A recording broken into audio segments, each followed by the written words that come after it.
Assalamualaikum warahmatullahi wabarakatuh. Ila hadratil Nabi Muhammad sallallahu alaihi wasallam wasalihi wa alihi wa sahbihi musyahidina wa walidina wa walidil kutubina wa jami'ina min al-Fatihah.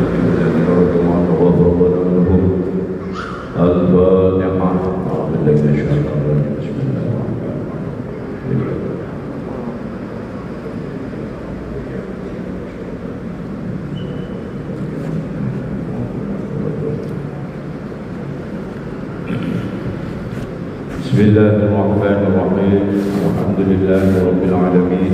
Wassalatu wassalamu ala asyrafil anbiya'i wal mursalin sayyidina Muhammadin wa ala alihi wa sahbihi ajma'in. Amma ba'du.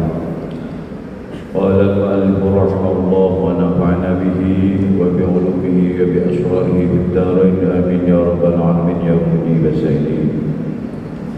وقد قال الحسن البصري رحمه الله تعالى إن أماني المغفرة قد لعبت بأقوام حتى خرجوا من الدنيا مفاليسا يعني من الأعمال الصالحة. Syekh Hasan Basri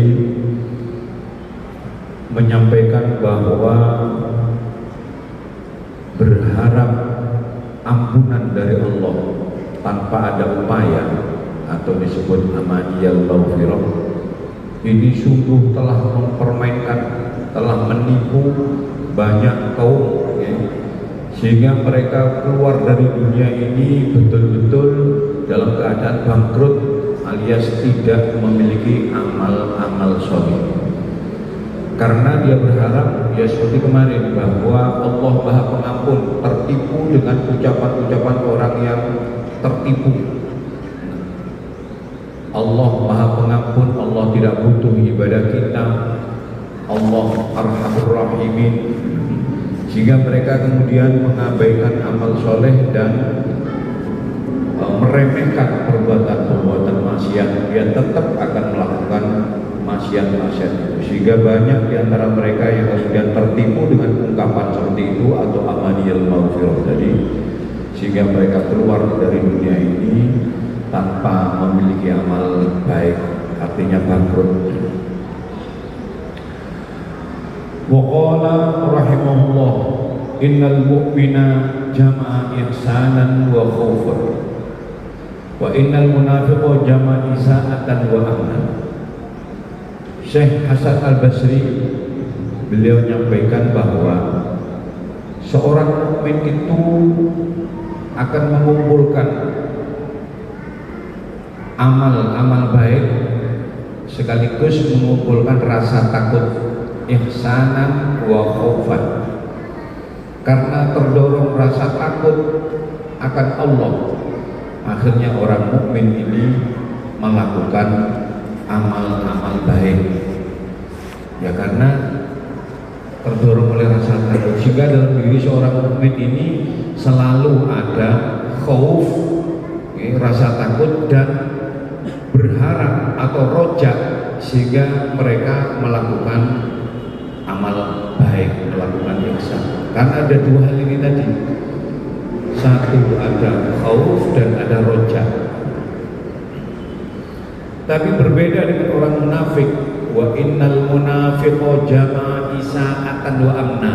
Kalau orang munafik, dia mengumpulkan perbuatan-perbuatan jelek dan dia merasa aman dari Allah, merasa aman dari siksa Allah. Ya karena tertipu dengan kalimat-kalimat yang diucapkan oleh orang-orang semisal mereka, bahwa Allah itu Maha Pengampun, Allah itu belas asih, Arhamur Rahimin, Allah itu tidak kepingin hambanya masuk neraka. Jadi tidak kepinginnya Allah hambanya masuk neraka ini dibuktikan dengan bagaimana Allah memberikan fasilitas-fasilitas yang luar biasa. Idza hamma 'abdi bihasanatin wa lam ya'malha, dalam hadis qudsi Allah berfirman, katabtuha lahu hasanatan, kalau ada hambaku berniat melakukan kebaikan dan belum dilaksanakan, aku akan tulis satu kebaikan. Fa'in amilaha, kalau dia melakukan amal baik tadi, kata Tuhan bi asri kata Tuhan bi asri hasanatin ila sab'i mi'ati dhifin, aku akan catat 10 kebaikan sampai 700. Tapi sebaliknya, wa idza hamma 'abdi bi sayyi'atin wa lam ya'malha lam aktubha alaihi, kalau ada hambaku berniat berbuat jelek dan dia belum lakukan, aku tidak catat kejelekan itu bagi dia. Tapi fa in amilaha kata Tuhan sayyi'atan wahidatan. Nah ini bonus-bonus seperti ini. Kalau ada orang niat jelek, tidak akan saya catat jelek, kecuali kalau dia melakukan kejelekan itu, baru aku catat 1. Tapi kalau ada orang niat baik belum dilakukan, sudah aku catat 1. Kalau dilakukan, aku catat 10 sampai 700 kali. Nah, ini bukti bahwa Allah ingin hamba-hambanya itu masuk surga semuanya. Karena itu Rasulullah bersabda, kullu ummati yadkhulunal jannah illa man aba. Semua umatku ini berpotensi masuk surga kecuali orang yang tidak mau. Sahabat yang lain bertanya, "Bapak ya bayar Rasulullah, sinten tiyang sing mboten purun dilebokno surga niku Gusti?" Man ata'ani dakhalal jannah wa man asani faqad aba. Orang yang taat kepadaku, kata Rasul, dia yang akan masuk surga. Orang yang tidak taat kepadaku, dia orang yang tidak mau dimasukkan ke surga. Jadi karena itu apalagi pada bulan Ramadan seperti ini, Allah ini membuka peluang luar biasa, barokah, kemudian fasilitas-fasilitas di bulan Ramadan ini untuk mereka yang berpuasa. Satu kebaikan ini dicatat luar biasa oleh Allah tanpa terhitung untuk puasanya. Sebaliknya bagi orang yang berbuat jelek di bulan Ramadan ini juga akan berlipat-lipat, dosanya juga akan berlipat-lipat. Karena itu sangat rugi kalau ada orang yang mendapati bulan Ramadan tapi dia tidak diampuni dosanya oleh Allah. Itu rugi sekali. Karena di sini Allah membuka pintu taubat, pintu maghfirah itu selebar-lebarnya bagi orang yang bertobat. Karena itu hentikan perbuatan-perbuatan jelek. Mohon ampun kepada Allah, perbanyak ingat kepada Allah dengan berbagai macam bentuk zikir. Jangan ngerasani orang lain, jangan mengolok-olok orang lain. Ini hal-hal yang bisa melebur pahalanya puasa. Nah, ciri orang munafik, dia itu melakukan kejelekan tapi hatinya tidak merasa gelisah, tenang saja dengan perbuatan jeleknya itu. Jamaah isa'atan wa amnan, dia mengumpulkan 2 hal itu, wis ngelakoni barang elek tapi dirinya tenang.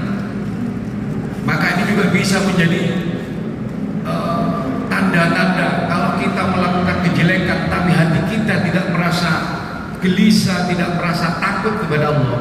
Ini bisa jadi tanda-tanda kemunafikan itu ada pada diri kita. Tapi kalau kita melakukan kejelekan terus kemudian kita khawatir, gelisah, menyesal,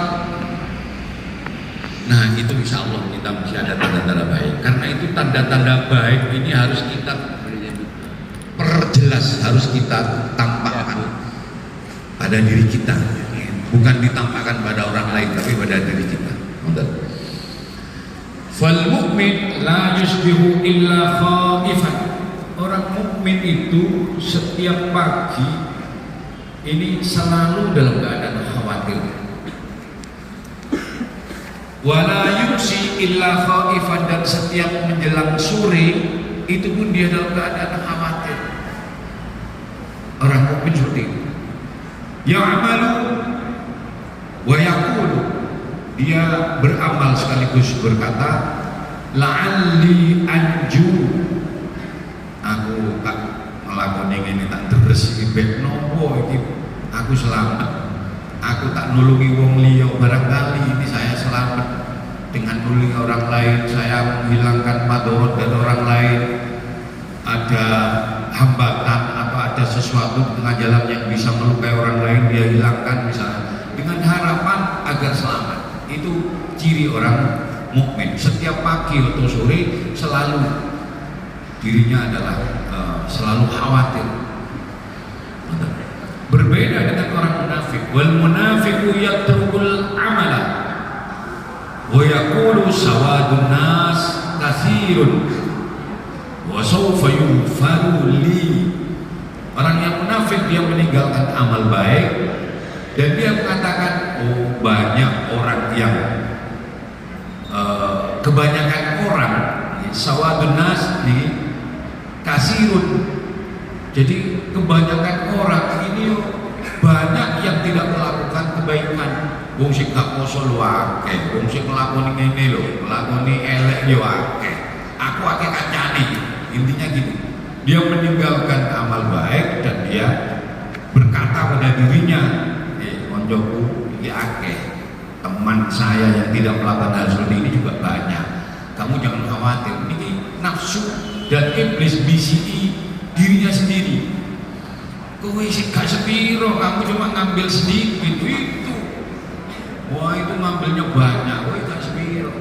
Nah, selalu bisiki dengan bisikan seperti itu.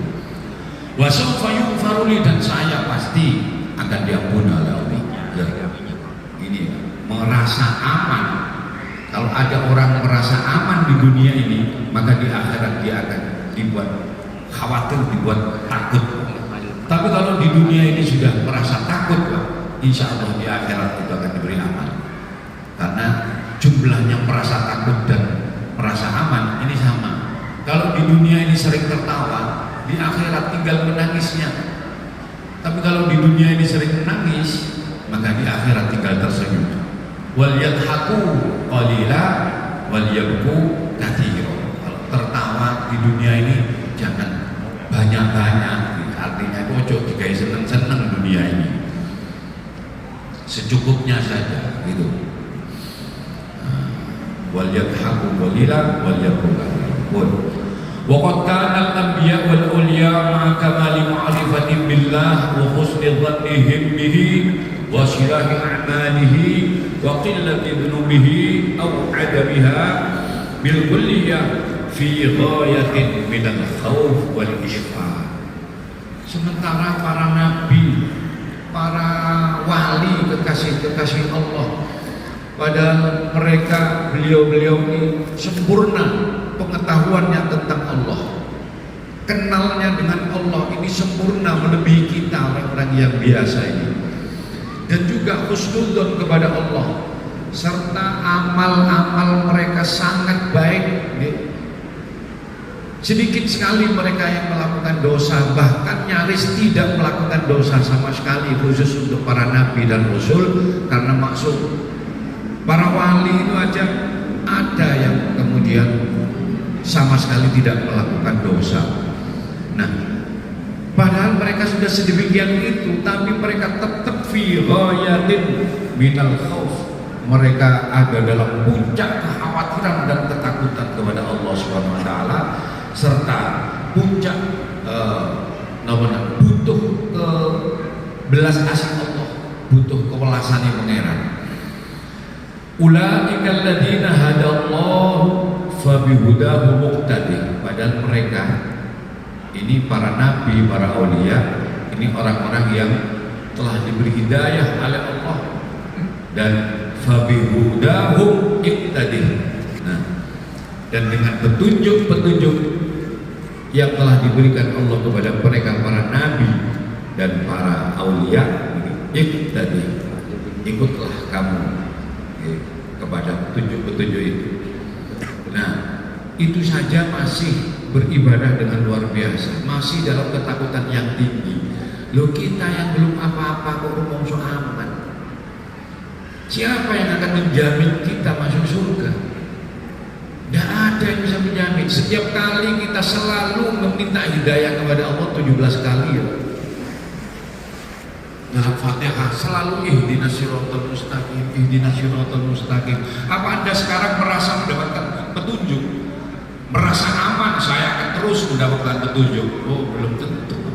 Karena mereka orang-orang para wali tadi Pak, sangat khawatir sekali kalau kita lepas dari petunjuk Allah sedetik saja kita bisa ginting, sama seperti layang-layang. Sedetik saja putus talinya, gitu aja. Ini layang-layang sudah limbung. Sama manusia juga gitu. Sedetik saja tidak ada pertolongan Allah, kita ini bukan apa-apa. Karena itu jangan merasa diri ini sudah baik. Jangan merasa diri ini lebih dari yang lain.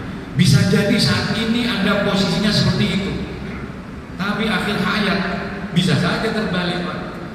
Orang yang Anda anggap orang yang jauh dari syariat, itu bisa jadi orang yang masuk surga.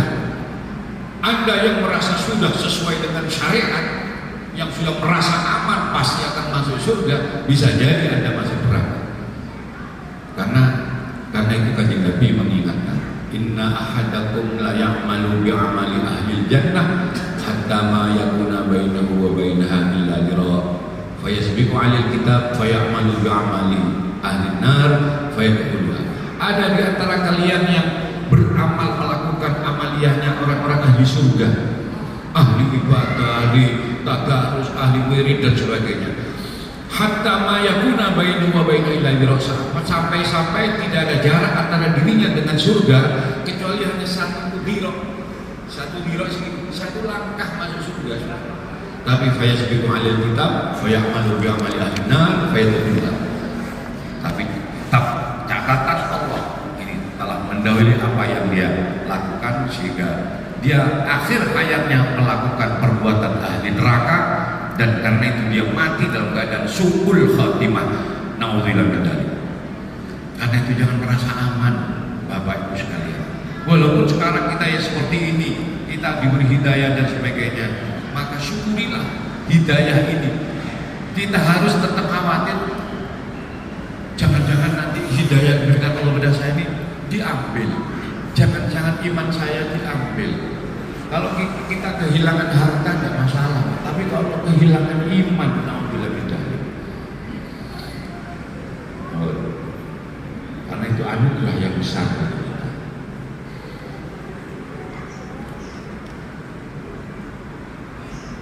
Satu lagi, wa 'alaika bis-sabri fa innahu malakul amri. Dan berikutnya, hendaklah kita terus berpegang teguh kepada kesabaran atau sifat sabar. Fa innahu malakul amri, karena sabar ini adalah sendinya segala sesuatu, atau bisa dibilang nama namanya kiwam. Malak itu bisa berarti kiwamul amri, sokone, penguat segala sesuatu. Jadi isinya orang hidup di dunia ini Pak, ini hanya 4. Kalau tidak mendapatkan nikmat, mendapatkan cobaan. Kalau tidak maksiat, dia melakukan ketaatan. Hanya 4 ini. Kalau tidak dapat nikmat, dapat cobaan. Kalau tidak maksiat, dia melakukan tobat. Nah, kunci dari menghadapi 4 ini, itu salah satunya dengan sabar.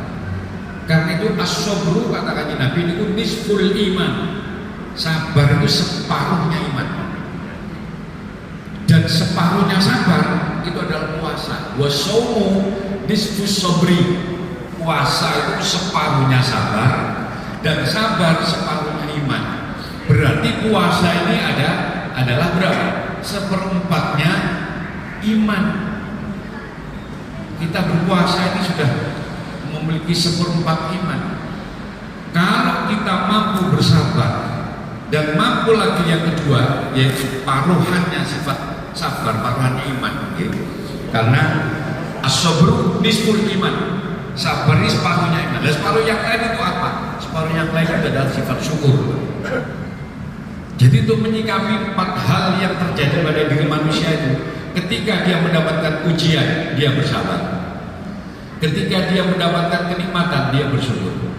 Ketika dia melakukan ibadah, ketika dia melakukan ibadah, bersyukur karena melihat syuhudul minnah seperti kemarin. Ketika kita diberi kesempatan melakukan ibadah, maka lihatlah itu adalah bentuk anugerah Allah kepada kita, tanpa ada andil kita sedikit pun. Kita hari ini hadir di majelis taklim seperti ini, kita diberi kesempatan puasa. Ini jangan melihat itu atas usaha kita, tidak. Itu murni karena karunia Allah Subhanahu wa Ta'ala. Sudah digaris hari ini Anda puasa, Anda ikut ngaji dan duduknya di sudut sana, itu sudah ada garisnya semua, Pak. Ada yang pakai masker, ada yang tidak, itu juga sudah ada garisnya semua. Karena takdir Allah itu baru bisa diketahui setelah kejadian. Jadi, tapi ketika kita melakukan kemaksiatan, ini yakinkan bahwa itu karena kelemahan kita, sehingga tidak menyalahkan Allah. Tapi ketika mendapatkan kebaikan atau ketaatan, ini disadarkan, dikembalikan kepada Allah. Insya Allah kalau orang seperti itu tidak mudah untuk jadi orang yang sombong, tidak mudah merasa bersih, tidak mudah merasa mulia. Tanpa pertolongan Allah kita tidak ada apa-apanya. Mulia dari mana kita? Aslinya kita kalau tidur itu tadi hilang semuanya. Maka kemuliaan, prestasi, ilmu, ibadah dan sebagainya itu adalah murni pemberian dari Allah SWT. Lihatlah ke sana, jangan melihat ada andil diri kita di situ. Nah, walaupun dalam minhu ma dumta fi hadid dar, dan Anda tidak bisa tidak harus memiliki sifat sabar selama Anda masih tinggal di dunia ini. Karena apa? Li'anna dunya nikidaru hammin wa ghammin wa bala'in wa fitnatin. Dunia ini tempatnya ujian, tempatnya cobaan, tempatnya fitnah, tempatnya hal-hal yang gak enak. Ya dunia ini harus siap dengan keadaan yang ada. Jangan berharap di dunia ini enak-enak toh, sama seperti Anda mau ke sawah. Sawah itu kita tahu di sana ada lumpur. Orang yang ke sawah ini harus siap kena lumpur. Kalau Anda tidak siap kena lumpur, jangan ke sawah. Kalau Anda tidak siap menerima ujian, cobaan dan sebagainya, kondisi yang buruk di dunia ini, ya jangan di dunia, Pak. Sampai Anda pindah alam bangsa. Bukan dan mobilnya sekarang aja. Karena dunia ini tempat ujian, Pak. Tidak ada seorang nabi pun yang tidak diuji oleh Allah. Semakin tinggi ujian seseorang, itu menunjukkan semakin tinggi kelasnya. Lalu kalau Anda baru, Masya Allah, tidak dibalas WA-nya, itu sampai kendak bunuh diri. Baru kemudian di PHK, kayak sudah tidak ada sumber lain dari rezeki. Begitu di PHK langsung kendak. Ini omongan. Karena dunia ini tempatnya gak enak. Anda harus siap dengan kondisi tidak nyaman di dunia ini. Karena itu mutlak dibutuhkan sabar.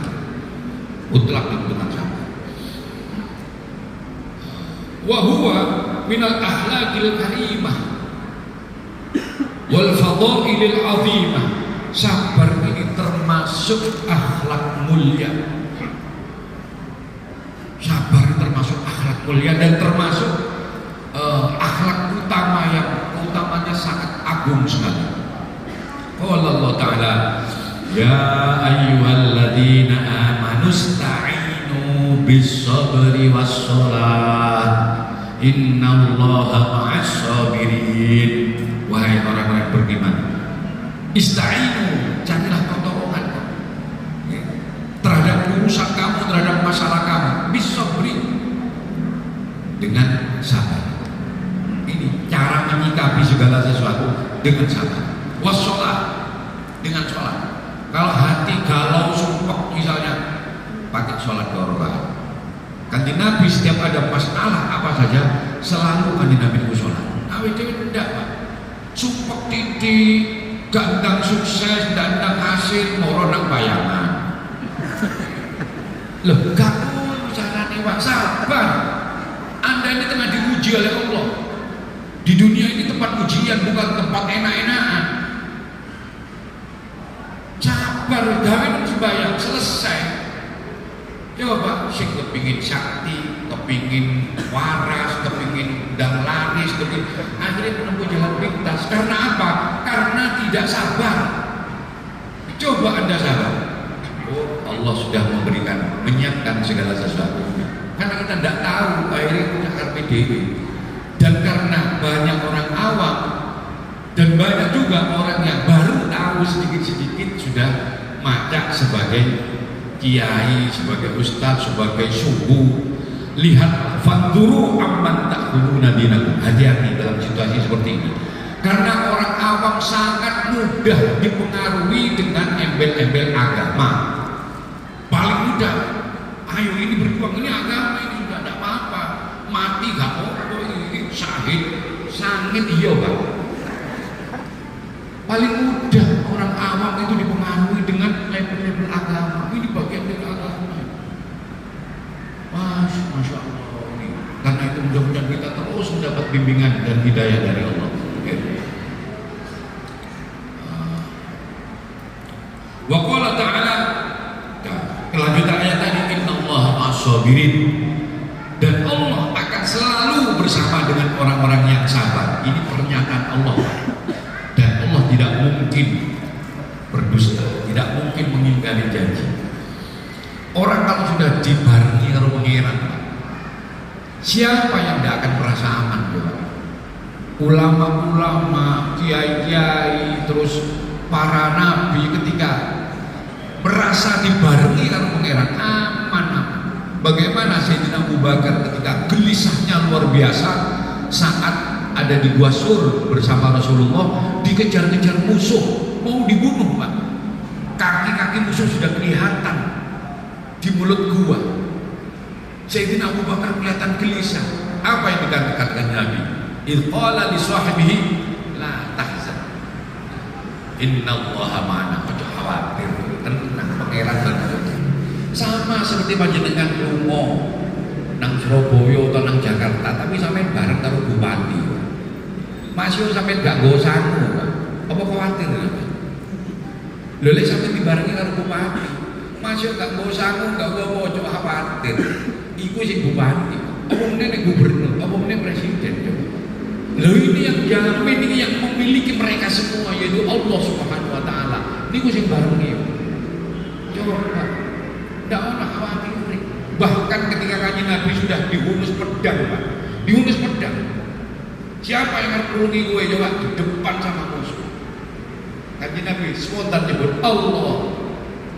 Pedangnya ini jatuh Pak, dia tidak duwe doyo, tidak punya kekuatan, lemes ngangkat pedang gak.